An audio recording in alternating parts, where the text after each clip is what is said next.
I am Santosh. Welcome to I S Sutra. दोस्तों, आज के इस मोटिवेशनल कोट में बहुत ही शानदार बात बोली जा रही है। बोला गया है, there is no elevator to success, you have to take the stairs. मतलब दुनिया में कोई भी ऐसी, आप बोल सकते हैं, सीढ़ी नहीं है जो आपको इंस्टेंटली एक सक्सेस तक ले जा सके। आपको हमेशा स्टेप बाय स्टेप वो धीरे धीरे हर चीज़, अपने जो छोटे छोटे गोल्स हैं उनको अचीव करना होगा और धीरे धीरे फाइनली आप उस सक्सेसफुल लेवल पे पहुंच जाएंगे जहां पे आपको फाइनली बोला जाएगा कि yes, you are a successful man. तो दोस्तों, ये बहुत इंपॉर्टेंट चीज़ है। आजकल जो स्टूडेंट्स हैं, नए जो बच्चे पढ़ाई करना इन्होंने स्टार्ट किया है, जो नया कंपटीशन की तैयारी कर रहे हैं या फिर कोई भी दूसरी एक्टिविटीज़ में एंगेज लोग हैं जैसे बिजनेस वगैरह, उसमें लोग चाहते हैं कि इंस्टेंट सक्सेस मिल जाए उन्हें। उन्होंने स्टार्ट की, मान लीजिए प्रिपरेशन स्टार्ट करने के 2-3 महीने 4 महीने तक अगर उन्हें 5 महीने में रिजल्ट नहीं मिलते तो वो परेशान हो जाते हैं और वो सोचते हैं कि अब इसमें मेरा कुछ नहीं होगा और हमें कुछ और करना चाहिए। तो ये सारी चीज़ें हैं। आपको ये चीज़ अपने आप के अंदर एक सेल्फ बिलीफ रखना होगा कि yes, you are going to do it, you are going to crack it. और दूसरी चीज़ ये कि आपको स्टेप बाय स्टेप छोटे छोटे गोल्स, छोटी छोटी चीज़ों में सक्सेसफुल होना होगा। जैसे डेली टारगेट्स आप सेट करें अपने, वो सारे टारगेट हिट करें और फिर मंथली टारगेट वो हिट करें। तो आपको ग्रेजुअली एक ये प्रोसेस है जिसमें आपको धीरे धीरे बढ़ना होगा, ना कि आप इंस्टेंटली कि किसी चीज़ में आप सक्सेसफुल हो जाएं। तो ये इंपॉर्टेंट एक मोटिवेशनल कोड था। आप ये चीज़ याद रख सकते हैं, अपनी लाइफ में इंप्लीमेंट कर सकते हैं जिससे कि आपकी लाइफ में एक पॉजिटिव अप्रोच आए। चलता हूं पहली न्यूज़ की तरफ। यहां पे ले लेता हूं कोरोना अपडेट। वर्ल्ड के अंदर अगर दोस्तों इस समय देखें तो इस समय 1,29,46,731 केस टोटल कोरोना पॉजिटिव निकल के आ चुके हैं। इसमें से जो अच्छी खबर ये है कि 75,43,930 लोग पूरी तरीके रिकवर होके अपने घर जा चुके हैं और 5,69,375 लोग अब तक कोरोना से अपनी जान गंवा चुके हैं। तो ये चीज़ आप ध्यान रख सकते हैं। वर्ल्ड में अगर देखें तो इस समय टॉप पे यूएसए, उसके बाद ब्राज़ील, तीसरे पे इंडिया, चौथे पे रशिया, पाँचवें पे पेरू, उसके बाद बाकी कंट्रीज़ हैं। इंडिया में लगभग इस समय टोटल 28,000 केसेस निकल के आ रहे हैं। अब वही अगर आप देखें यूएसए के अंदर, तो यूएसए में ये नंबर आपको 31,824 देखने को मिलेगा। यानी कि हम लोग अब यूएसए से ज़्यादा तो पीछे नहीं हैं और जल्दी ही ये नज़र आ रहा है कि हम ब्राज़ील को भी सरपास कर जाएंगे। इंडिया की अगर हम बात करें तो इंडिया में लगभग टोटल 8,78,597 कोरोना पॉजिटिव पेशेंट्स निकल के आ चुके हैं, जिसमें से अच्छी खबर ये कि 5,54,357 पूरी तरीके रिकवर कर गए हैं और 23,187 लोगों ने कोरोना की वजह से इंडिया में अपनी जान गंवा दी है। तो ये एक बात है जो कि काफ़ी इंडिया को टेंशन दे रही है, क्योंकि जिस तरीके से हम कोरोना से फाइट कर रहे हैं, आए दिन आपको लॉकडाउन देखने को मिल रहा है स्टेट्स के अंदर या फिर कोई हॉटस्पॉट एरिया डिक्लेयर किया जा रहा है। तो इन सारी वजहों से हमें ज़रूरत है कि हम जल्दी से जल्दी अपना जो वैक्सीन है उस पर अच्छे से फोकस करें और अपने लोगों को कोरोना से बचाने के लिए एक यूनिटी होनी चाहिए। एक सोसाइटी के अंदर एक जो डिस्क्रिमिनेशन का देखने को मिल रहा है कि एक अगर किसी सोसाइटी में कहीं पे भी अगर किसी को कोरोना हो रहा है तो उसकी वजह से जो लोग एक दूसरे को जो नज़रअंदाज कर रहे हैं, जो एक दूसरे से लोग डिस्क्रिमिनेट कर रहे हैं कि भाई इसको कोरोना हो गया तो इससे अब बात मत करो, इससे कुछ मत करो, तो ऐसा कुछ नहीं है।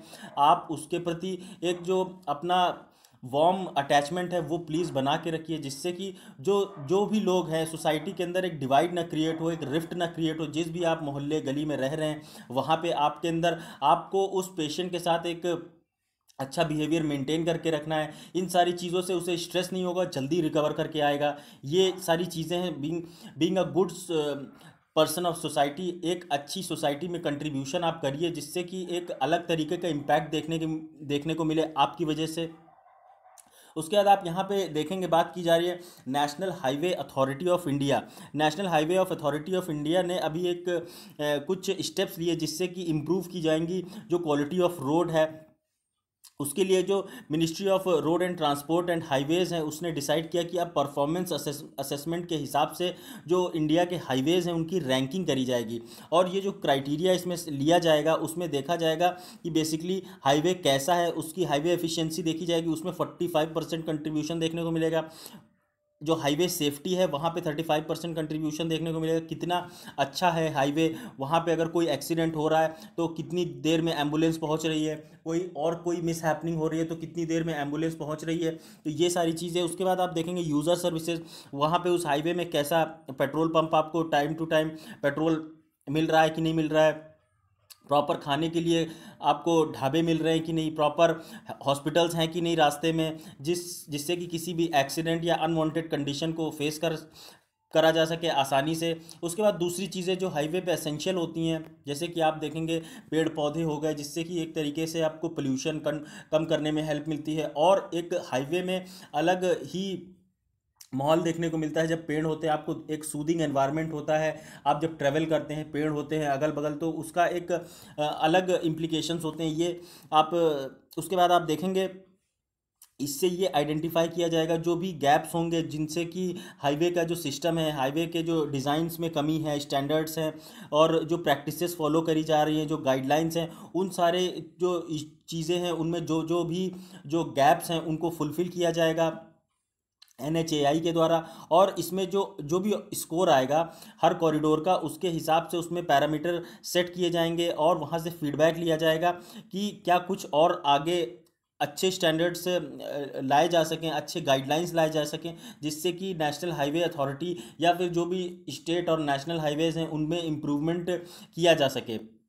इंफ्रास्ट्रक्चर से रिलेटेड एक इम्पॉर्टेंट टॉपिक है, आप ये चीज़ याद रख सकते हैं। थोड़ा सा NHAI के बारे में अगर हम देखें, national highway authority of India, इसे बेसिकली सेटअप किया गया था 1988 के अंदर। इसका बेसिकली जो काम है, जो हाईवेज़ के मैनेजमेंट है उसको प्रॉपरली मैनेज करना, यही इसको काम है। जो प्रॉपर इंफ्रास्ट्रक्चर है उसे मेंटेन करना।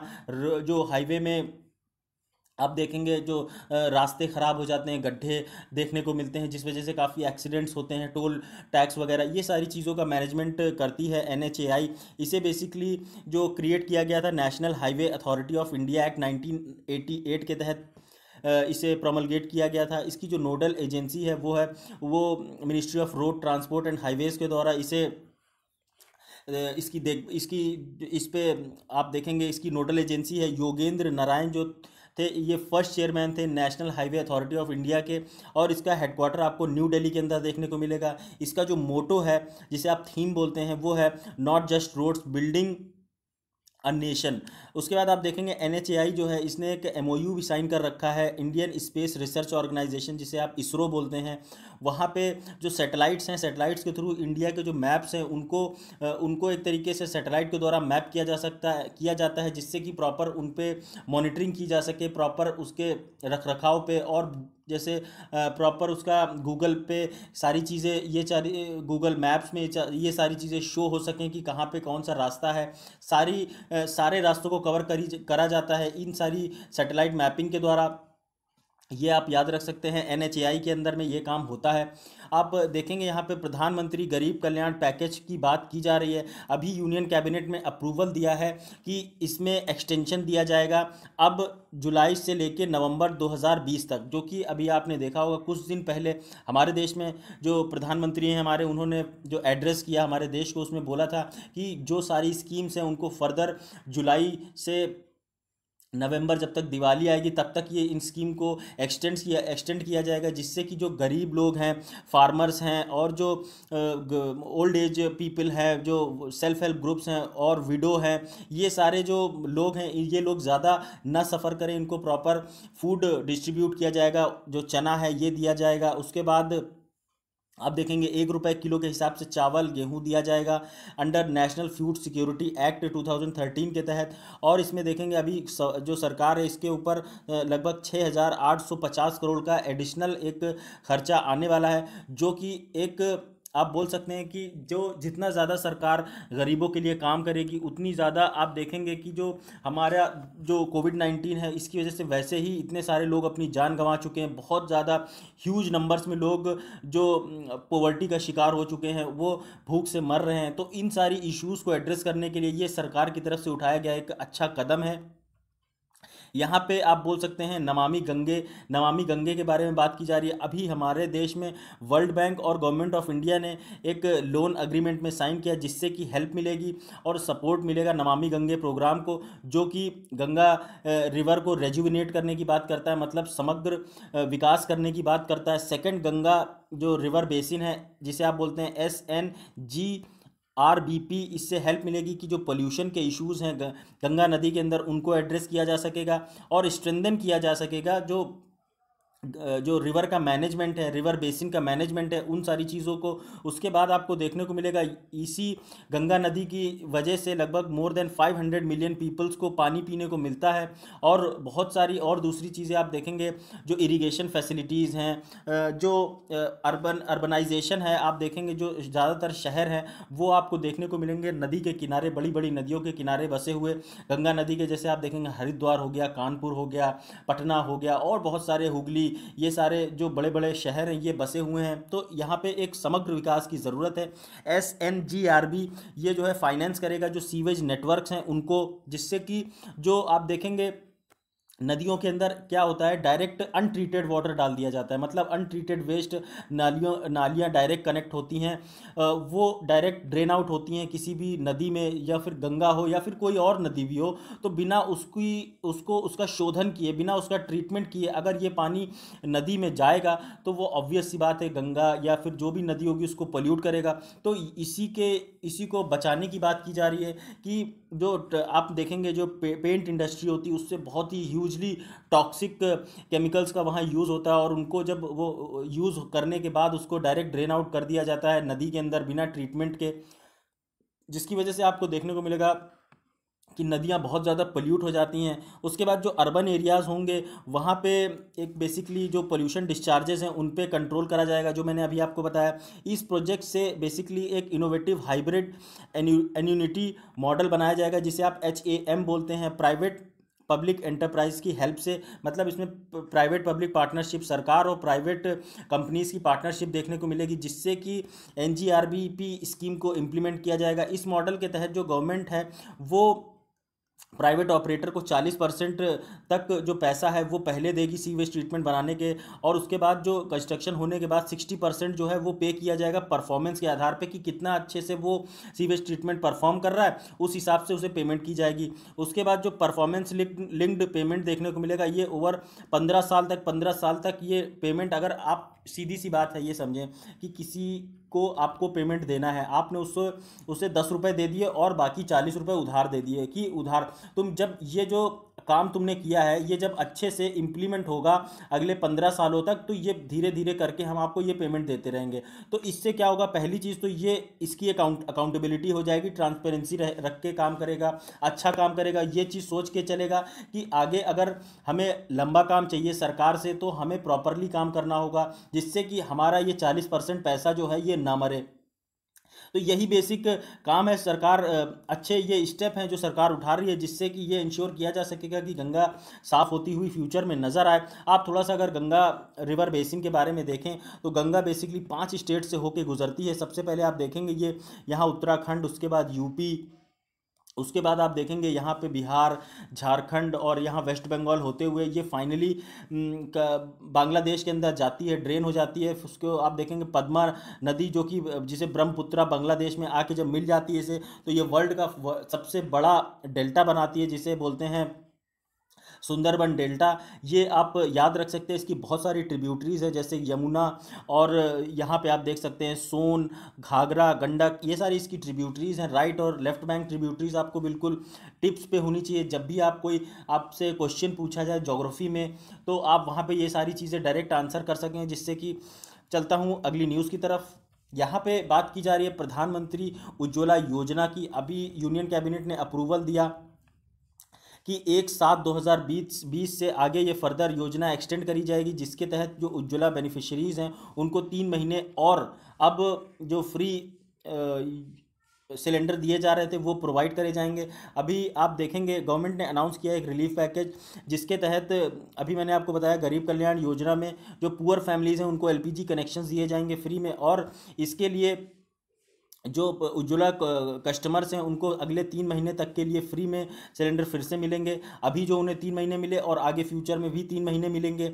इसके लिए डायरेक्टली बैंक अकाउंट को जो पेमेंट कर दिया गया है लगभग 9,709 करोड़ रुपए का। और इससे जो उज्ज्वला बेनिफिशरीज़ हैं उनको काफ़ी ज़्यादा हेल्प मिलेगी, ऐसा आप बोल सकते हैं। क्योंकि उज्ज्वला जो योजना थी इसे बेसिकली हमारे देश के प्रधानमंत्री इसीलिए लाए थे जिससे कि जो गांव में महिलाएं हैं, जो उन्हें जिनके पास सिलेंडर नहीं है, जो चूल्हे में अपना धुआं खाती हैं, उसके बाद धुआं खाते खाते खाना बनाती थी और अपनी हेल्थ के साथ एक खिलवाड़ करती थी, तो इन्हीं सब चीज़ों को बचाने के लिए बेसिकली ये लाया गया था। और आप अगर देखेंगे तो ये काफ़ी ज़्यादा अच्छी स्कीम बोली जा सकती है। इससे कहीं ना कहीं जो वुमेन इश्यूज़ हैं, वुमेन सेंट्रिक इश्यूज़, उनको कहीं ना कहीं एड्रेस किया गया।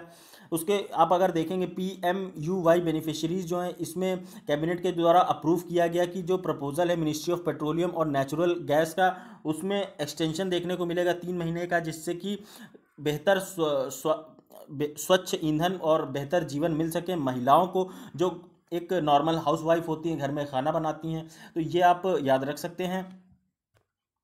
ग्रेट इमिग्रेंट्स, मतलब यहाँ पे बात की जा रही है USA के अंदर दो जो लोग हैं उनको बेसिकली ग्रेट इमिग्रेंट्स, जो कि एक 38 लोग जो इमिग्रेंट्स हैं all over the world, across the world, उनको ये प्राइज़ दिया गया है अमेरिका के अंदर, जिन्होंने अपना एक एफर्ट दिया है जिससे कि कोविड-19 की जो हेल्थ क्राइसिस है उससे कहीं ना कहीं काउंटर किया जा सके।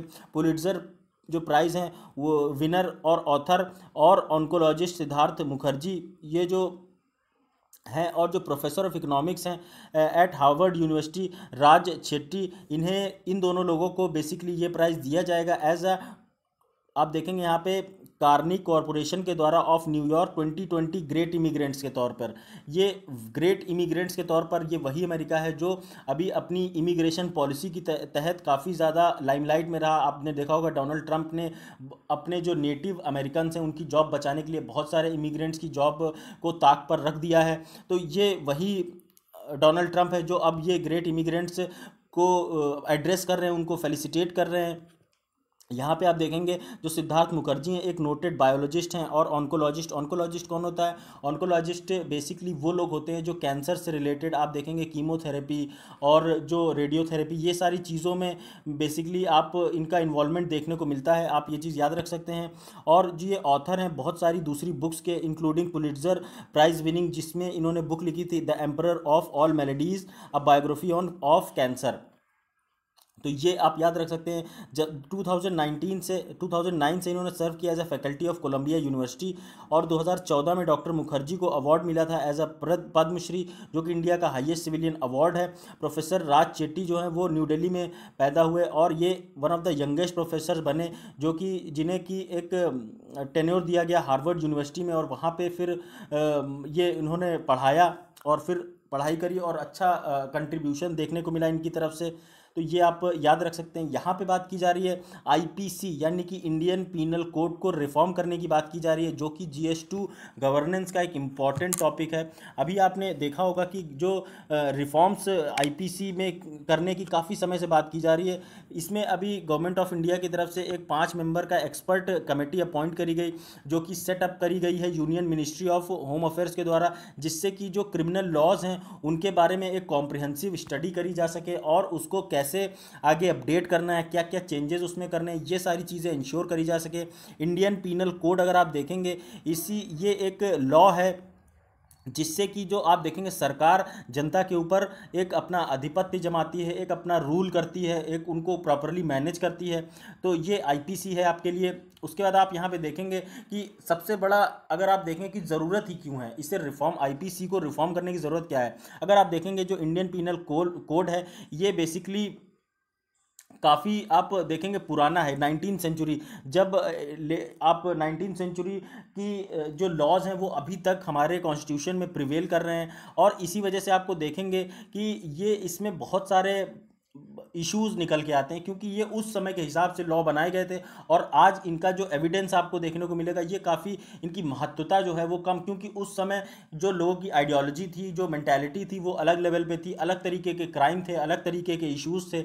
उन सारे इश्यूज़ को एड्रेस करने के लिए ही ये बेसिकली ये IPC के हिसाब से आपको अलग अलग जुर्म के हिसाब से अलग अलग आपको देखने को मिलेगा पनिशमेंट। तो ये जो है ये काफ़ी पुराना है और जो कॉलोनियल आइडियाज़ इसमें स्टिल रूटेड है। आप देखेंगे जब हमारा देश गुलाम था अंग्रेज़ों का, उस समय ये सारे जो कानून हैं बनाए गए थे और इन कानूनों को बेसिकली अमेरिका जो ब्रिटिश आइडियोलॉजी है उसके हिसाब से बनाया गया था।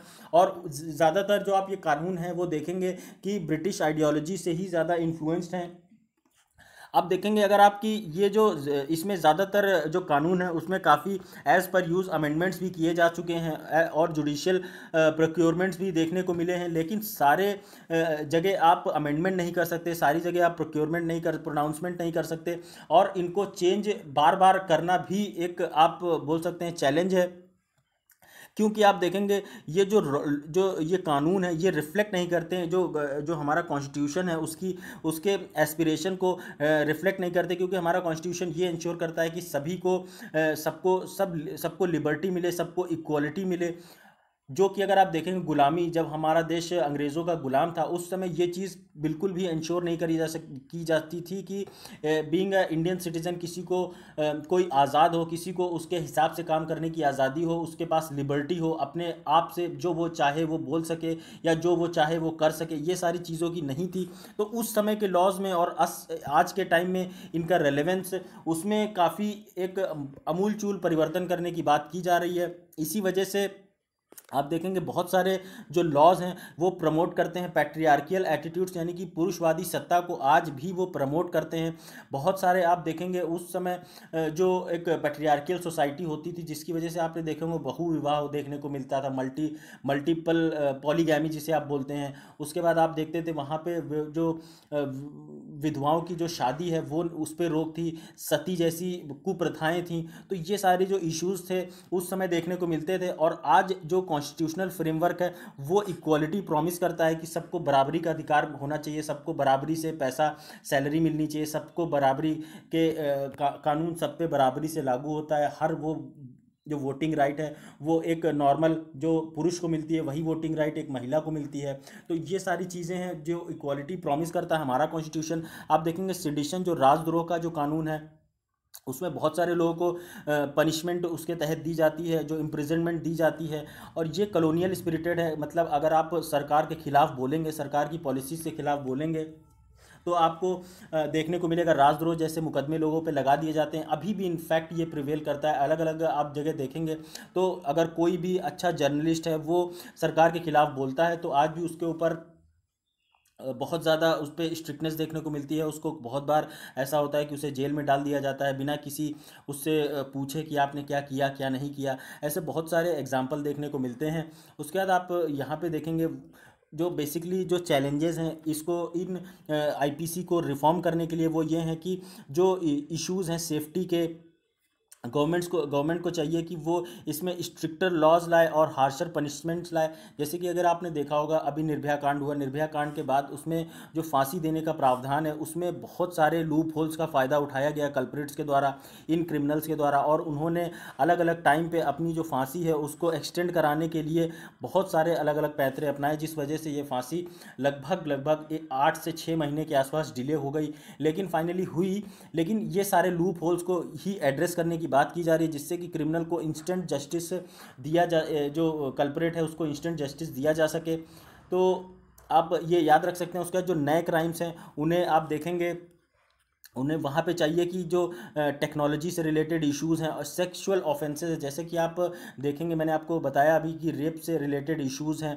अभी जब आपने देखा जब निर्भया कांड आया तब उसके बाद पूरी रेप की जो नई एक डेफिनेशन दी गई कि पहले रेप की कुछ और डेफिनेशन होती थी उसको रीडिफाइन किया गया, ऐसे ही पूरे लॉ को रीडिफाइन करने की ज़रूरत है। फिर वो जब क्राइम कमिट किया जा रहा है वहाँ की बात हो या फिर फाइनली उस क्राइम को कमिट करने के बाद सज़ा दिलाने की बात हो, पूरी तरीके से रिफाइन करना चाहिए जिससे कि जल्दी से जल्दी अगर कोई ऐसा क्राइम करता है तो उसे सज़ा दी जा सके और एक डेटरेंस क्रिएट किया जा सके, जिससे कि जो लोग हैं उनको आप देखेंगे कि वो डरें ये काम करने से। उनके अंदर एक डर होना चाहिए कि हम अगर ये करेंगे तो हमें 6 महीने के अंदर ही या 3 महीने के अंदर ही फांसी की सज़ा सुना दी जाएगी। हालांकि कुछ स्टेट्स ऐसे हैं, जैसे आप देखेंगे आंध्र प्रदेश या कुछ और स्टेट, जिन्होंने ऐसा प्रावधान लाया कि वो 90 दिन के अंदर ऐसे कल्प्रिट्स पे कार्रवाई करेंगे और ये इंश्योर करेंगे कि उन्हें जल्दी से जल्दी फांसी हो। तो ऐसे कानून बनाने के लिए सरकार को अच्छे और ठोस कदम उठाने चाहिए, जिससे कि ये सारे लोग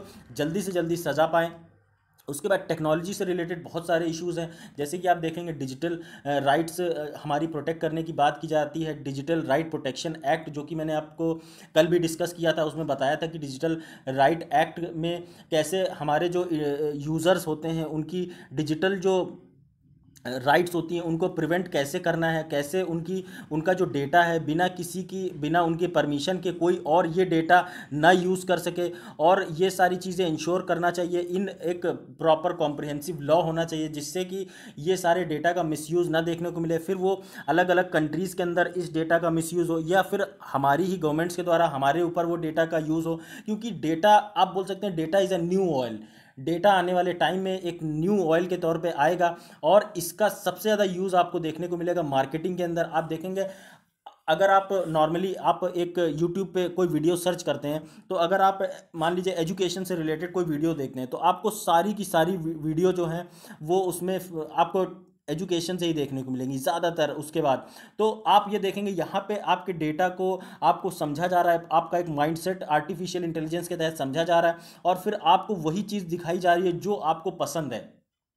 तो ये सब सारा कमाल है डेटा का। तो ये डेटा राइट का होना बहुत ज़रूरी है, क्योंकि it is also now fundamental right now.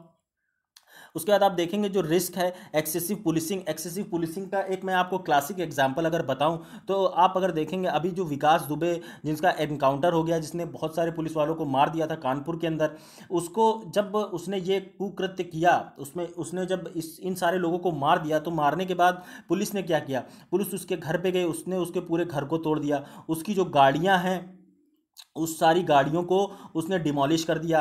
उसके बाद उसकी जो भी सारी संपत्ति है उसको डिस्ट्रॉय करने की कोशिश करी। तो ये जो एक्सेसिव पुलिसिंग का आप एक एग्जांपल समझ सकते हैं, क्योंकि अगर सरकार चाहती तो ये उसका घर उसको छोड़ देती, उसको बचा देती। उसके बाद इसी घर में जो माइग्रेंट लेबर्स हैं, जो बेचारे गरीब लोग हैं, जिनके पास खाने को नहीं है प्रॉपर, जिनके पास प्रॉपर जॉब्स नहीं है, उनको इन्हीं घरों में प्रॉपरली एक कमरा बना के उनको सेफ जगह पे रखा जा सकता था, जिससे कि वो उनकी आगे फ्यूचर में थोड़ा सा सिक्योरिटी आ सके। उसके बाद जो ट्रैक्टर्स खराब कर दिए गए, जेसीबी के द्वारा तोड़ दिए गए, जो कार तोड़ दी गई, उनको कहीं ना कहीं प्रॉपरली एक मान लीजिए किसान की किसी पाँच छः किसानों को मिलके वो अगर ट्रैक्टर आप देते, तो उससे कहीं ना कहीं वो खेती करते, अपनी बेहतर ज़िंदगी को एक और बेहतर लेवल पे ले जाते, अपने जो प्रोडक्शन है उसको बढ़ाते, वो कहीं ना कहीं इंप्रूव होते, उनकी लाइफ में एक अच्छी पॉजिटिवनेस आती। लेकिन पुलिस ने ऐसा कुछ नहीं किया। अपना एक्सेसिव पुलिसिंग, गुस्से में ये सारे स्टेप्स उठाए और सारे ये उसकी प्रॉपर्टी को नेस्तनाबूद कर दिया। आप देखेंगे ओवर क्रिमिनलाइजिंग को भी ध्यान देने की ज़रूरत है। आप जैसे देखें, अगर कोई बंदा है जिसने क्राइम किया, वो क्राइम कमिट करने के बाद अगर पुलिस उसको पकड़ के ले जाती है, तो उस पर बहुत 3rd degree 2 degree 4 degree torture देखने को मिलता है, जो कि पुलिस का एक आप बोल सकते हैं कि क्रिमिनल नेचर है। आप देखेंगे अभी तमिलनाडु में बहुत रिगरस तरीके से वहाँ पे पुलिस पकड़ के लाई एक मोबाइल शॉप ओनर को, और उसके बाद कस्टडी में लेके उसको इतना पीटा कि वो मर गया। तो ये सब ओवर क्रिमिनलाइजिंग है कि आप इतना ज़्यादा किसी को टॉर्चर कर रहे हैं अपनी बात मनवाने के लिए, कि वो आपके ऊपर, आप उस पर इतना ज़्यादा हार्श हो जाते हैं कि वो आपकी बात मानने पे मजबूर हो जाता है, और फाइनली आपके इन्फ्लुएंस में आके अपना क्राइम को वो एक्सेप्ट कर लेता है जो आप उससे बोल रहे हैं एज अ पुलिस। तो ये सारे चैलेंजेस जो हैं इनको एड्रेस करने की ज़रूरत है। प्रॉपरली पुलिस के ऊपर भी प्रॉपर एक कार्रवाई होनी चाहिए। प्रॉपर पुलिस पे जो पुलिस कार्रवाई कर रही है उसकी एक प्रॉपर रिकॉर्डिंग होनी चाहिए, उसकी प्रॉपर गाइडलाइन होनी चाहिए, प्रॉपर कॉम्प्रिहेंसिव गाइडलाइंस होनी चाहिए, लॉ होना चाहिए, जिससे कि पुलिस को भी, अगर पुलिस गलत काम करे तो उसे भी कहीं ना कहीं कटघरे तक पहुँचाया जा सके। उसके बाद अगर आप यहाँ पे देखेंगे जो एरियाज़ ज़रूरी हैं जिनको एड्रेस करना चाहिए, वो हैं, आप देखेंगे एक जो डेथ पेनल्टी से रिलेटेड इशू है उसको कहीं ना कहीं प्रॉपरली अमल पे लाने की ज़रूरत है। उस पर प्रॉपर एक डिस्कशन होना चाहिए, कॉम्प्रिहेंसिवली उस पर काम करना चाहिए अलग अलग जो एक्सपर्ट कमिटीज़ के द्वारा, जिससे कि ये इंश्योर किया जा सके कि जिसने भी क्राइम कमिट किया उसको जल्दी से जल्दी उसके फाइनल डेस्टिनेशन तक पहुंचाया जा सके। जैसे आपने देखा निर्भया केस में, अगर प्रॉपर हमारे पास लॉ होता तो ये सारे लूप होल्स का यूज़ ना कर पाता वो, और डायरेक्ट उसको जल्दी से जल्दी उसको फांसी की सज़ा दे दी जाती।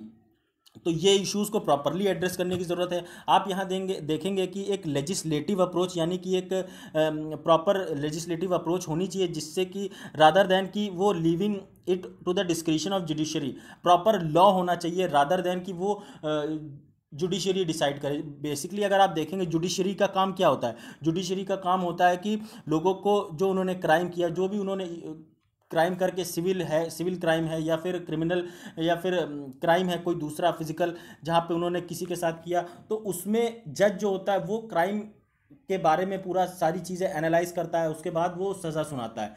लेकिन जो लेजिस्लेटिव है इसका काम है कि वो कानून बनाए, इतना बेहतर कानून बनाए, इतना एक प्रॉपर एडमिनिस्ट्रेशन हो कि ये जो लोग क्राइम कमिट करके जा रहे हैं इनको एक इनके अंदर डिटरेंस होना चाहिए, एक इनके अंदर डर होना चाहिए, एक प्रॉपर गाइडलाइन होनी चाहिए कि जल्दी से जल्दी अगर इन्होंने क्राइम पहली चीज़ तो कमिट ही ना करे, अगर कमिट भी किया तो जल्दी से जल्दी इनको जुडिशरी तक कानून के दरवाजे तक ले जाए और जल्दी से जल्दी पैरवी करके इसे सज़ा दिलवाएं। तो ये सारी चीज़ें एक प्रॉपर तरीके से करी जानी चाहिए, वही बात बोली जा रही है। आप देखेंगे with respect to procedural aspects criminal law, यहाँ पे ज़रूरत है एक हार्मोनाइज स्टैट्यूट बुक की, यानी कि एक कॉन्स्टिट्यूशनल प्रॉपर गाइडलाइन होनी चाहिए जिसमें कि कोर्ट की रूलिंग, कोर्ट के द्वारा दिया गया पनिशमेंट है उसे इम्प्लीमेंट करना चाहिए। जो क्रिमिनल लॉ है उसे अपडेट करने की ज़रूरत है, जिससे कि जो डिमांड्स हैं डेमोक्रेटिक आज के समय में जो डिमांड्स हैं, लोकतंत्र की जो डिमांड है कि कैसे किसी को, अगर किसी ने क्राइम किया तो उसे जल्दी से जल्दी सज़ा मिले, हर आदमी यही चाहता है, जिसके साथ भी अगर कोई घटना घटती है तो वो यही चाहता है कि उसे जल्दी से जल्दी न्याय मिले। तो ये सारी चीज़ों के हिसाब से सरकार को आगे बढ़ना चाहिए, उसमें रिफॉर्म्स करने चाहिए। उसके बाद आप देखेंगे जो अलग अलग स्टेक होल्डर्स हैं जो कि जिनको कंसिडर करने की ज़रूरत है, जिससे कि आईपीसी के अंदर आप देखेंगे अमूल चूल जिनको परिवर्तन आप बोल सकते हैं, अकाउंटेबिलिटी सेट करने की ज़रूरत है, ट्रांसपेरेंसी सेट करने की ज़रूरत है, जिससे कि एक बैलेंस बनाया जा सके जो राइट ऑफ सिटीजन्स और इम्पेरेटिव्स ऑफ स्टेट और सिटीजन्स के बीच में एक बैलेंस बनाया जा सके, जिससे कि जो सरकार है वो अच्छे से जनता पे काबू पा सके और जनता को ये ना लगे कि जनता दबाई जा रही है, कुचली जा रही है सरकार के द्वारा। तो ये था सारा। उसके बाद यहाँ पे जो आप देखेंगे टाइप 1 टाइप 2 डायबिटीज़ की बात की जा रही है, जो कि GS3 टेक्नोलॉजी का एक इम्पॉर्टेंट टॉपिक है। अभी रिसर्चर्स ने बोला है कि उन्होंने एक they have found a genetic risk score, जिससे कि इफेक्टिवली डायग्नोज किया जा सकेगा टाइप 1 डायबिटीज़ जो है इंडियंस के अंदर। आप यहाँ पे देखिए, सबसे पहले टाइप 1 डायबिटीज़ क्या होता है। ये जो हमारी बॉडी का एक पार्ट है पैनक्रियाज जिसे आप बोलते हैं, इससे क्या होता है कि जब इंसुलिन कम रिलीज होता है ब्लड वेसल से, तो यहाँ पे आप देखेंगे जो ग्लूकोज लेवल है वो बढ़ जाता है, क्योंकि इंसुलिन इसमें कम होता है। इसकी वजह से क्या होता है, जो मसल्स होती हैं हमारी बॉडी के अंदर वो यूज़ नहीं कर पाती हैं जो ग्लूकोज है उसको, जो लो इंसुलिन की वजह से ग्लूकोज पैदा हो रहा है उस ग्लूकोज को यूज़ नहीं कर पाती, जिसकी वजह से आप देखेंगे जो डायबिटिक पेशेंट्स होते हैं उन्हें ज़्यादातर एक कमजोरी देखने को मिलेगी, उनकी शरीर में दर्द देखने को मिलेगा और दूसरे इश्यूज देखने को मिलेंगे। बेसिकली आप देखेंगे जो ग्लाइकोजिन और प्रोटीन होते हैं वो बेसिकली ब्रेक कर देते हैं और बनाते हैं कीटो एसिडोसिस, जिसकी वजह से होता है कीटो एसिडोसिस, जिसकी वजह से ये सारे इश्यूज, ये सारी प्रॉब्लम्स जो मैंने आपको बताई ये होती हैं। आप यहाँ पे देखें क्या है genetic risk score. Genetic risk score अभी इसे डेवलप किया गया है यूनिवर्सिटी ऑफ एक्सीटर के द्वारा। आप यहाँ पे देखेंगे जो जेनेटिक रिस्क स्कोर है इससे हेल्प मिलेगी कि हम एक डिटेल्ड जेनेटिक इन्फॉर्मेशन ले सकें, जिससे कि जो अभी आप देखेंगे टाइप 1 डायबिटीज़ के जो इश्यूज़ हैं, जो डिजीज़ है, ये बीमारी ये ज़्यादा बढ़ रही है बहुत तेज़ी से, तो इसको कहीं ना कहीं कंट्रोल कर सके अच्छे से डिटेल्ड स्टडीज़ की करके। इस स्कोर से हमें हेल्प मिलेगी कि जो हम डायबिटीज़ के डायग्नोसिस है, मतलब किसी बीमारी को ये पता लगाना कि एग्जैक्टली बीमारी है कौन सी। मान लीजिए किसी को कोई ट्यूमर है, तो ये डिसाइड करना कि उसे ट्यूमर में, उसके ट्यूमर में कैंसर है, उसके लिए प्रॉपर बायोप्सी होगी, प्रॉपर सारी चीज़ें होंगी, जिससे कि ये इंश्योर किया जा सकेगा कि उसे बीमारी जो है वो किस लेवल की है, स्टेज 1 है, स्टेज 2 है, स्टेज 3 है, या फिर जिस भी स्टेज की है। ये सारी जो इश्यूज़ हैं इनको प्रॉपरली इस डायग्नोज, ये इस बीमारी को प्रॉपरली डायग्नोज करना ही सबसे बड़ी बात होती है, क्योंकि अगर आप बीमारी को डायग्नोज कर लेंगे इजीली तो उसको ट्रीट करना आसान हो जाता है। तो यही बात यहाँ पे बोली जा रही है कि जो टाइम लगता है डायबिटीज़ को डायग्नोज करने में, कि टाइप 1 डायबिटीज़ है या टाइप 2 डायबिटीज़ है, उसकी वजह से काफ़ी कॉम्प्लेक्स इश्यूज देखने को मिलते हैं।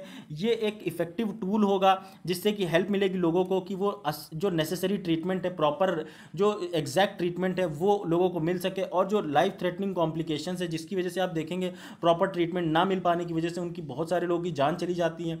और जो जैसे कि आप देखेंगे यहाँ पे डायबिटिक कीटो एसिडोसिस होता है, जिस वजह से लोगों को अपनी जान तक गंवानी पड़ती है और दूसरे जो कॉम्प्लेक्स इश्यूज हैं वो फेस करने पड़ते हैं। और इससे हमें हेल्प मिलेगी, जो हम बेस्ट हेल्थ आउटकम्स हैं वो मिल सके, अच्छे से अच्छे लोगों की हेल्थ को इंश्योर कर सकें, प्रॉपरली हेल्थ डिटेक्ट कर सकें कि टाइप 1 डायबिटिक है या टाइप 2 डायबिटिक है। आप यहाँ पे अगर देखें टाइप 2 डायबिटीज़ क्या होती है, ये जो हमारा पैनक्रियाज होता है, ये जब सफिशिएंट इंसुलिन सिक्रीट करता है ब्लड स्ट्रीम से, तब क्या होता है कि ग्लूकोज जो है वो बढ़ जाता है ब्लड स्ट्रीम के अंदर, इंक्रीज हो जाता है ब्लड स्ट्रीम के अंदर, जिसकी वजह से जो मसल्स होती हैं हमारी बॉडी की वो अनेबल टू परफॉर्म, वो परफॉर्म नहीं कर पाती उस लेवल पे, क्योंकि जो यूज़ ऑफ ग्लूकोज है उसमें इंसुलिन रेजिस्टेंस ज़्यादा देखने को मिलता है। आप देखेंगे ओबेसिटी जो है, इनहेरिटेंस है, जो जैसे कि बोलेंगे आप जेनेटिक वगैरह, जेनेटिक इश्यूज भी होते हैं, और जो दूसरे फैक्टर्स होते हैं वो बेसिकली लीड करते हैं, उनकी वजह से इंसुलिन रेजिस्टेंस देखने को मिलता है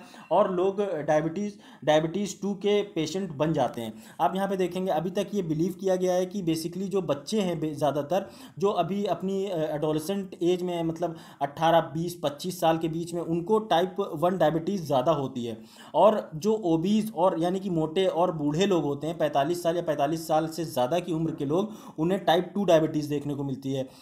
तो आप यहाँ पे देखेंगे अभी रिसेंट जो फाइंडिंग्स हुई हैं उसमें ये देखा गया कि जो अकरेंस ऑफ टाइप 1 डायबिटीज़ है वो ज़्यादातर लेटर पार्ट ऑफ लाइफ में देखने को मिलता है, और टाइप 2 डायबिटीज़ जो है वो यंग बच्चों को और जो पतले इंडियंस होते हैं उनको देखने को मिलता है। तो ये जो चीज़ है ये एग्जैक्टली कॉन्ट्रडिक्ट कर रही है। आप देखेंगे कि क्या चीज़, कैसे ये डायग्नोस होना चाहिए और कैसे ये हो रहा है, ये इस चीज़ को कॉन्ट्रडिक्ट करती हैं। उसके बाद आप देखेंगे इंडिया में ज़्यादातर जो केसेस हैं वो टाइप 2 डायबिटीज़ के हैं, जो कि लोगों को होता है लो बीएमआई, यानी कि बॉडी मास इंडेक्स के हिसाब से जो लोगों को होता है वो टाइप 2 डायबिटीज़ ज़्यादा देखने को मिलता है लोगों को। यानी कि मैंने जो आपको बताया, इंसुलिन जो है सफिशेंट इंसुलिन सिक्रीट किया जाता है, जिसकी वजह से जो ग्लूकोज है वो बढ़ जाता है। तो इसे टाइप 2 डायबिटीज़ जो है वो थोड़ा सा इजी भी होता है इसको मैनेज करना। अभी आप देखिए यहाँ पे जो बेसिकली जो ज़्यादा इश्यूज़ हैं वो इससे रिलेटेड वो ये हैं कि आज के समय में जो दोनों टाइप के, जो टाइप 1 और टाइप 2 डायबिटीज़ हैं, वो काफ़ी ज़्यादा कॉम्प्लेक्स हो गए हैं, क्योंकि इनके जो सिम्टम्स हैं वो जल्दी इनिशियल स्टेज में नज़र नहीं आते हैं। जो इनको डायग्नोज करना है और राइट टाइप ऑफ डायबिटीज़ को बताना है कि आपको कौन सी डायबिटीज़ है, ये एक टास्क बन गया है क्लिनिशियंस के लिए, जो कि डिटेक्ट करें। और रॉन्ग क्लासिफिकेशन की वजह से, कि ये एग्जैक्ट डिटेक्ट ना कर पाने की वजह से कि टाइप 1 है या टाइप 2 है, इस वजह से बहुत ज़्यादा कॉम्प्लिकेशंस देखने को मिलते हैं। आप यहाँ पे देखेंगे टाइप 1 और टाइप 2 डायबिटीज़ बेसिकली जो डिफ़र करते हैं, इसमें आप देखेंगे जो टाइप 1 डायबिटीज़ है उसमें लाइफ लॉन्ग इंसुलिन इंजेक्शंस लेने पड़ते हैं। आपने देखा होगा बहुत सारे आपके जानने वालों में होंगे लोग, जो लोग रेगुलर खाना सुबह नाश्ता किया, नाश्ते के बाद इंसुलिन लिया, उसके बाद दोपहर के खाने के बाद इंसुलिन, उसके बाद शाम को खाने के बाद इंसुलिन। तो इंसुलिन का जो वो उनकी बॉडी में इंसुलिन की जब कमी हो जाती तभी वो डायरेक्ट इंसुलिन लेते हैं, और अपनी जो डायबिटीज़ होने की वजह से जो उनकी बॉडी में इंसुलिन कम प्रोड्यूस हो रहा है वो इंसुलिन की भरपाई करते हैं। यहाँ पे अगर देखेंगे आप टाइप 2 डायबिटीज़ जो होता है ये आसानी से थोड़ा इजीली मैनेज किया जा सकता है अपनी, अगर आप डाइट कंट्रोल रखते हैं और जो प्रॉपर दवा वगैरह खाते रहते हैं, तो इससे टाइप 2 डायबिटीज़ जो है वो प्रॉपर कंट्रोल में रहता है। तो टाइप 1 टाइप 2 डायबिटीज़ का ये हो गया। उसके बाद अगर आप यहाँ पे देखेंगे कि ये स्टडी इंपॉर्टेंट बेसिकली है क्यों, इस स्टडी से हेल्प मिलती है कि हम एग्जैक्टली डायग्नोज कर सकें कि टाइप 1 डायबिटीज़ है या टाइप 2 डायबिटीज़ है या उसके जो भी वेरिएंट्स हैं उनको करेक्टली डायग्नोज कर सकते हैं। जो रिसर्चर्स हैं उन्होंने अभी देखा कि जो ये टेस्ट है वो इफ़ेक्टिव है कि वो डायग्नोज कर सके राइट टाइप ऑफ डायबिटीज़ जो इंडियंस के अंदर होती है। जो टेस्ट है ये इम्प्रूव करेगा कि जो डायबिटीज़ की वजह से होने वाली जो नुकसान है जो ज़्यादातर इंडियन पॉपुलेशन में देखने को मिलता है, उसको कहीं ना कहीं एक पॉजिटिव आउटकम्स देखने को मिलेंगे, प्रॉपर ट्रीटमेंट मिलेगा, प्रॉपर दवा मिलेगी तो लोग ठीक भी होंगे, लोगों के अंदर एक ज़्यादा अच्छे हेल्थ इंश्योर हो सकेगी। जो ये स्टडी है इसे बेसिकली यूज़ किया जा सकता है जिससे कि प्रिडिक्ट किया जा सके कि किससे फ्यूचर में टाइप 1 डायबिटीज़ हो सकता है। आप देखेंगे ज़्यादा जो 20% से ज़्यादा लोग हैं इंडिया के अंदर वो टाइप 1 डायबिटीज़ है उनको, और जो 15 साल से कम की उम्र है उनकी वो जो नंबर है वो यही है कि उसको आप देखेंगे जो 20% का इसमें ही ये लोग टाइप 1 डायबिटीज़ के आते हैं। अगर आप देखेंगे जो अगर जेनेटिक टेस्ट किट अगर हम ये डेवलप होगी तो इससे एग्जैक्टली जैसे आप देखेंगे आज के समय में नॉर्मली अगर डायबिटीज़ है किसी को तो वो घर पे ही बैठे बैठे चेक कर सकता है कि उसे डायबिटीज कितना शुगर बढ़ा हुआ है कितना कम है, वो घर पे डिटेक्ट कर सकता है। ऐसे ही वो घर पे ही डिटेक्ट कर पाएगा कि टाइप 1 है कि टाइप 2 डायबिटीज़ है। ये होने से काफ़ी ज़्यादा हेल्प मिलेगी इंडियन हेल्थ जो सिस्टम है उसको कहीं ना कहीं, क्योंकि इंडिया में सबसे ज़्यादा इस समय जो डायबिटिक पेशेंट्स हैं इंडिया के अंदर ही हैं, इसलिए डायबिटीज़ जो है एक बहुत ही ज़्यादा कंसर्न्ड इशू है यंग इंडियंस के लिए। और इसको डायग्नोज करना डायबिटीज़ का जो टाइप है इसको डायग्नोज करना करेक्टिवली ये बहुत ज़्यादा ज़रूरी है जिससे कि अवॉइड किया जा सके मिस ट्रीटमेंट, जो कि आप देखने को मिलता हो। बहुत सारे लोग को बोल दिया एक बार अगर उन्होंने शुगर की जांच कराई उसमें अगर उन्हें लगा कि शुगर बढ़ा हुआ है तो वो अपने आप बिना डॉक्टर को कंसल्ट किए ही दवा खाने लगते हैं। उसकी वजह से क्या होता है उनकी बॉडी में कॉम्प्लेक्सिटी जो है वो बढ़ती चली जाती है और एक टाइम ऐसा आता है कि जब वो उनकी जो बॉडी है उस दवा को एक्सेप्ट करना बंद कर देती है और फिर और उनको दूसरे इश्यूज देखने को मिलते हैं। इससे आप देखेंगे miss treatment in its long term biological social और इकोनॉमिक इम्प्लीकेशंस देखने को मिलते हैं। ये बेसिकली जो आप देखेंगे इससे हेल्प मिलेगी कि जो कंट्रीब्यूशन है फॉलिंग पैनक्रियाटिक बीटा सेल्स का against reduced action of insulin due to excess fat and smaller muscle mass in the body of Indians. जो कि मैंने आपको बताया थिन फैट इंडियंस में डायबिटीज़ जो ज़्यादा बढ़ रहा है वो उसका बेसिक इशू यहाँ बता रहे हैं कि इससे हेल्प होगी कि वो उन लोगों को प्रॉपरली बचाया जा सके।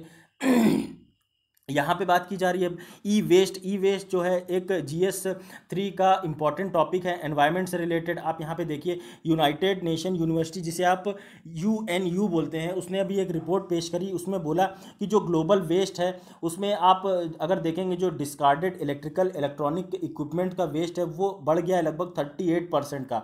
लगभग मतलब आने वाले 10 सालों में मतलब 2020 से 2030 के बीच में ये 38% तक बढ़ जाएगा, जो कि एनवायरमेंटल पॉइंट ऑफ व्यू से एक बहुत ही टेंशन वाली चीज़ है जो कि आप समझ सकते हैं। अभी आप देखेंगे कि लगभग 53.6 मिलियन टन्स ई वेस्ट प्रोड्यूस किया गया 2019 के अंदर, जो कि नियरली जिसमें कि आप देखेंगे 21% इंक्रीज़ देखने को मिला इन पास्ट 5 ईयर्स। 5 सालों में 21% इंक्रीज़ हो गया। एशिया जो है सबसे ज़्यादा जनरेट कर रहा है ई वेस्ट। 2019 के अंदर ही ये नंबर जो था 24.9 मिलियन टन्स का था। उसके बाद अमेरिका में लगभग 13.1 मिलियन टन प्रोड्यूस हुआ और यूरोप में 12 मिलियन टन। तो आप देखेंगे यहाँ पे जो डेवलप्ड कंट्रीज़ हैं वो कम ई वेस्ट जनरेट कर रही हैं in comparison to developing countries. जैसे कि आप देखेंगे एशिया के अंदर ज़्यादातर डेवलपिंग कंट्रीज़ आती हैं तो चाइना है, इंडिया है, बांग्लादेश, पाकिस्तान, उसके बाद बड़े बड़े जो और देश हैं ये सारे जो हैं ज़्यादा ई वेस्ट जनरेट कर रहे हैं। आप देखेंगे अफ्रीका और ओशियानिया रीजन जो है ये बेसिकली जो अफ्रीकन कॉन्टिनेंट है वहाँ से 2.9 मिलियन टन जो कि कंपैरेटिवली लो है। 0.7 मिलियन टन न्यूजीलैंड ऑस्ट्रेलिया की तरफ से आ रहा है। उसके बाद आप देखेंगे ज़्यादातर जो ई वेस्ट होता है वो 2019 के अंदर उसमें ज़्यादातर आपको देखने को मिलेगा 17.4 मिलियन टन जो इसमें स्मॉल इक्विपमेंट से की तरफ से जो ई वेस्ट आता है। लार्ज इक्विपमेंट की तरफ से 13.1 मिलियन टन का ई वेस्ट आता है। और जो टेम्परेचर एक्सचेंज इक्विपमेंट है इसमें 10.8 मिलियन टन्स देखने को मिलता है। स्क्रीन्स हो गए, मॉनिटर्स हो गए, लैम्प्स हो गए, स्मॉल आईटी और टेलीकम्युनिकेशन इक्विपमेंट्स हो गए, जो कि जिनकी वजह से लगभग 6.7 मिलियन टन्स 4.7 मिलियन टन्स का आपको ई वेस्ट देखने को मिलता है। थोड़ा सा देख लेते हैं यहाँ पे ई वेस्ट जो जनरेट होता है। बेसिकली आप देखेंगे जो आपके मोबाइल फ़ोन्स होते हैं, ये जब आप यूज़ करते हैं, ख़राब हो जाते हैं, इनको कबाड़ी में दे देते हैं या फिर फेंक देते हैं, तो वहाँ से ये जनरेट होता है। उसके बाद जो कंप्यूटर्स आपके ख़राब हो जाते हैं वो, उसके बाद जो मॉनिटर्स होते हैं, जो प्रिंटर्स, ऑडियो वीडियो आप देखेंगे जो पहले आपने बहुत सारे देखे होंगे जो कैसेट्स वगैरह उसमें यूज़ होता था, अब जो डीवीडी और दूसरे आईपॉड्स वगैरह आते हैं, जो सेल फोन से हो गए, ये सारी चीज़ों से सबसे ज़्यादा ई वेस्ट प्रोड्यूस होता है। यहाँ पे भी आप देख सकते हैं जो माउस, कीबोर्ड्स और इलेक्ट्रॉनिक डिवाइसेस हो गई, पर्सनल इलेक्ट्रॉनिक डिवाइसेस हो गई, मॉनिटर, लैपटॉप्स हो गए, मोबाइल्स हो गए, ऑडियो वीडियो, टीवी हो गया, स्कैनर हो गया, ये सारी चीज़ों से जो ह्यूज ई वेस्ट डेवलप होता है। आप देखेंगे जो ई वेस्ट है, ई वेस्ट एक बहुत ही, आप देखेंगे हेल्थ और एनवायरनमेंट के लिए बहुत ही ज़्यादा एक, हमारे लिए आप बोल सकते हैं बहुत ही ज़्यादा नुकसानदायक है, क्योंकि इसमें जो है टॉक्सिक एडिक्टिव्स होते हैं और हजार्डोस सब्सटेंसेस होते हैं, बहुत ही जो बॉडी को नुकसान पहुंचा सकते हैं। वो है मरकरी। जो मरकरी अगर बॉडी के अंदर चला गया तो वो आपके जो ब्रेन है उसको तक ऑल्टर कर सकता है, उसको ख़राब कर सकता है। आप देखेंगे इसकी वजह से ह्यूमन ब्रेन और जो कोऑर्डिनेशन नर्वस सिस्टम जिसे आप बोलते हैं हमारी रीढ़ की हड्डी, उसमें कोऑर्डिनेशन जो सिस्टम है वो पूरा फेल हो जाता है, जिसकी वजह से लोगों की जान तक चली जाती है इस पोल्यूशन की वजह से। लगभग देखेंगे आप लेस देन 18% जो ई वेस्ट है वो जनरेट किया गया 2019 के अंदर, उसे जो कलेक्ट किया गया था उसे ही रिसाइकिल किया गया, मतलब 18% से भी कम जो ई वेस्ट है वो रिसाइकिल किया गया 2019 के अंदर। ई वेस्ट के अंदर आपको ज़्यादातर देखने को मिलेगा गोल्ड, सिल्वर, कॉपर, प्लैटिनम और दूसरे दूसरे जो हाई वैल्यूएबल रिकवरेबल मटेरियल्स होते हैं जैसे मरकरी वगैरह और क्रोमियम वगैरह। आप देखेंगे जितने भी आप वर्ल्ड के अंदर जो इंडस्ट्री है उसमें इन सारे जो मेटल्स हैं, जैसे आप देखें गोल्ड, सिल्वर, ये सारे को रिसाइकिल करके अगर फिर आपको रीयूज़ कर सकें।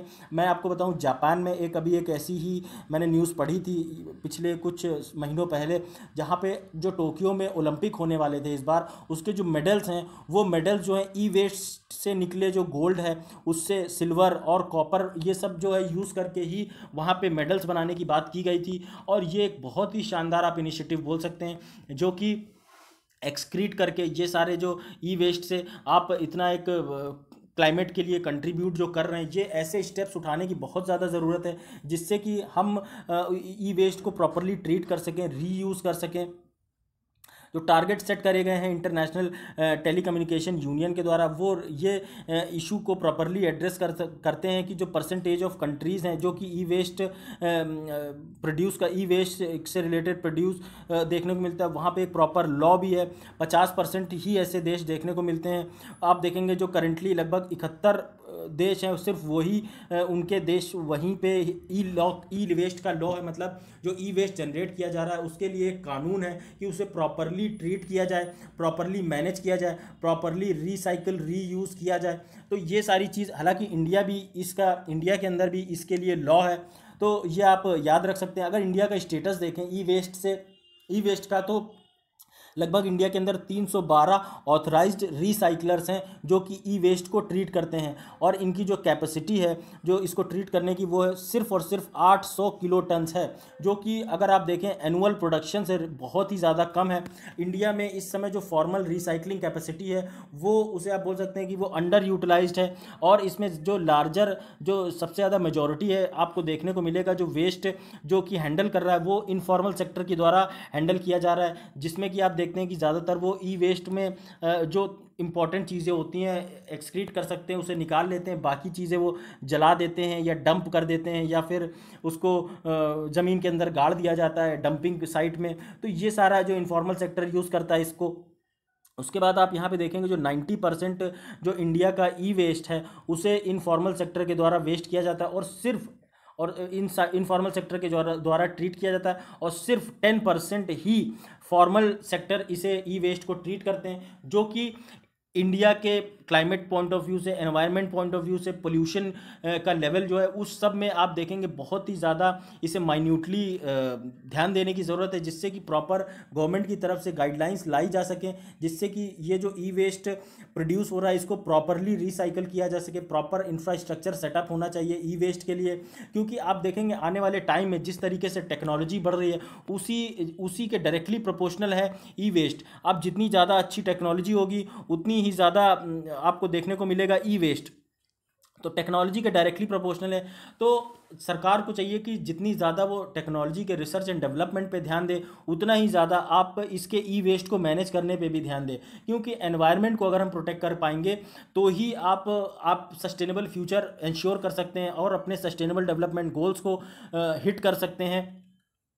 दोस्तों ये था आज का पूरा lecture. I hope you enjoyed this lecture. अगर आपको मेरा ये लेक्चर पसंद आया तो प्लीज़ लाइक करना मत भूलिए। अगर आपको लेक्चर में कुछ भी प्रॉब्लम है, आपको नहीं समझ आया, तो प्लीज़ इसे डिसलाइक करने का आपको पूरा हक है, और फीडबैक में ज़रूर बताइए कि क्या आपको नहीं समझ में आया, जिससे कि मैं फ्यूचर में इम्प्रूवमेंट कर सकूं अपने लेक्चर्स में। कमेंट करिए, शेयर करिए, जितना ज़्यादा से ज़्यादा हो सके आप शेयर करिए। नहीं शेयर करना चाहते तो आप किसी गरीब बच्चे को जाके पढ़ा दीजिए जो भी नॉलेज आपके पास है, क्योंकि पढ़ाने से कभी भी आपकी नॉलेज कम नहीं होती। इनफैक्ट आप और ज़्यादा आपकी एक जो पर्सनैलिटी है उसमें इम्प्रूवमेंट आता है, और आपका जो जो लेवल है नॉलेज का वो इनफैक्ट और एनहांस हो जाता है। आप देखेंगे यहाँ पे जो सब्सक्राइब करिए, ज़्यादा से ज़्यादा इसको सब्सक्राइब करिए, और thanks a lot for watching this video. अगर आपको इस लेक्चर की जो सारी स्लाइड्स हैं वो पीडीएफ फॉर्मेट में डाउनलोड करनी है तो आप मेरे इस टेलीग्राम चैनल IAS सूत्रा में जाके डाउनलोड कर सकते हैं। साथ ही साथ आप जो पेज है हम मेरा IAS सूत्रा नाम से फेसबुक में, उस पेज को ज्वाइन कर सकते हैं, और जो ग्रुप है IAS सूत्रा नाम से वहाँ पे ज्वाइन हो सकते हैं।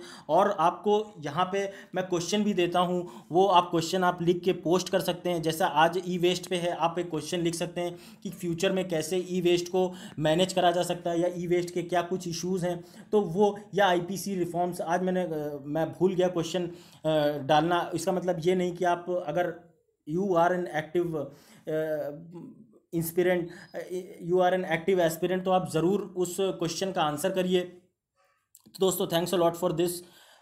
जय हिंद।